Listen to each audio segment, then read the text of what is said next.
Minister, I too want to stand in total solidarity with the peoples of Palestine and Gaza and to express a public condemnation of the ferocious and unwarranted massacre being perpetrated against those people by the Israeli state. And I echo the points made by Deputy McLaughlin. I think the world is looking on in horror, is shocked at the underrepresented voice of the Palestinian people, and in fact, when I would like to condemn in some senses the coverage in our own national broadcaster who has tried to portray this as a fight amongst equals or some sort of a civil war, when in fact it is a genocide, and it is in fact like the World Heavyweight Championship boxer taking on a newborn baby. That's the parallel of the forces at play here. We've had 1,500 attacks on Gaza in the last 10 days, 1,500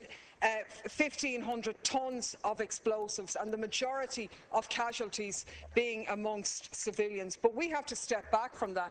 This isn't just a recent phenomenon, despite the recent escalation.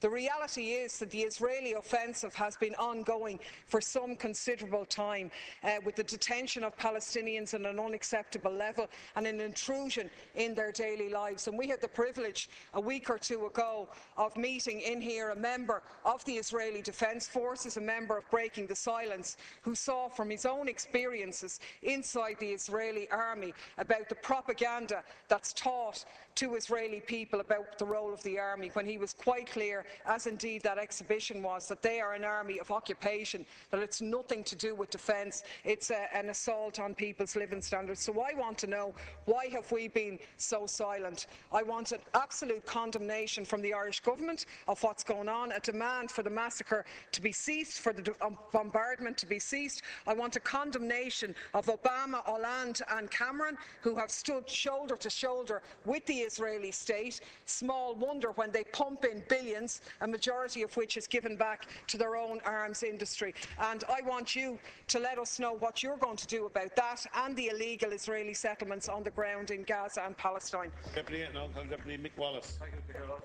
Minister, all the best in your new portfolio. No doubt we'll have plenty of battles in here.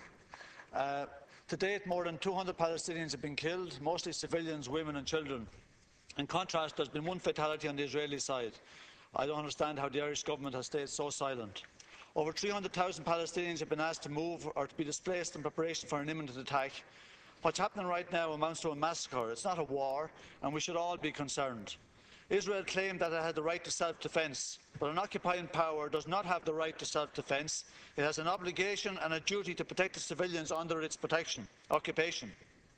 Even if it fails to meet that duty, it must abide by humanitarian law, principles of distinction, proportionality and of necessity.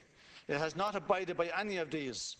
What's happening in Gaza amounts to war crimes. It is a repeat of what happened already in 2008, 2009 and 2012.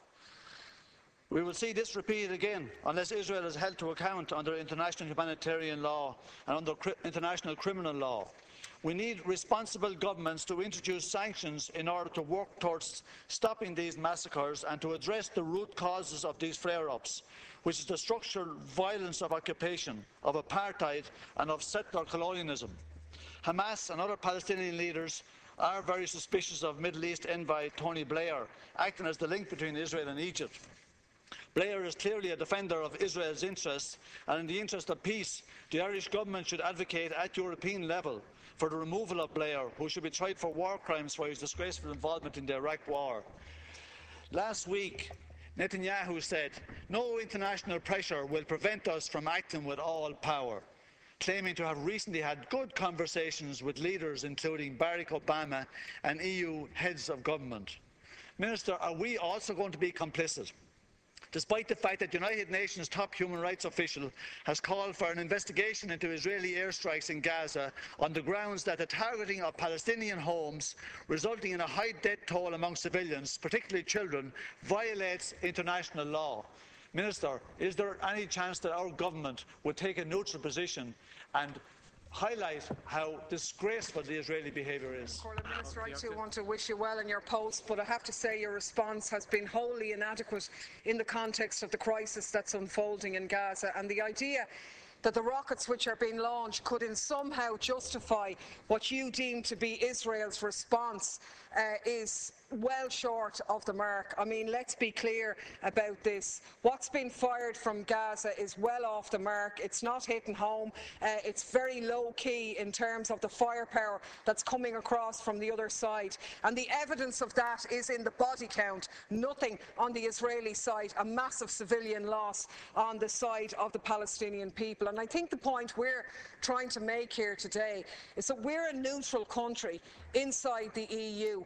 A majority of the EU countries have bent the knee in slavish adherence to the United States and their colleagues in Israel for their own economic interests. We can be a beacon against that and be a voice of reasoned citizens across Europe to say that this should not continue. And I think we need to do a lot more. I echo the points about the Israeli ambassador, but I think we need to lead the way in terms of an economic embargo on the settlements and an undermining of all illegal Israeli activity which is behind a lot of the present conflict. Thank you, Deputy Mick Wallace.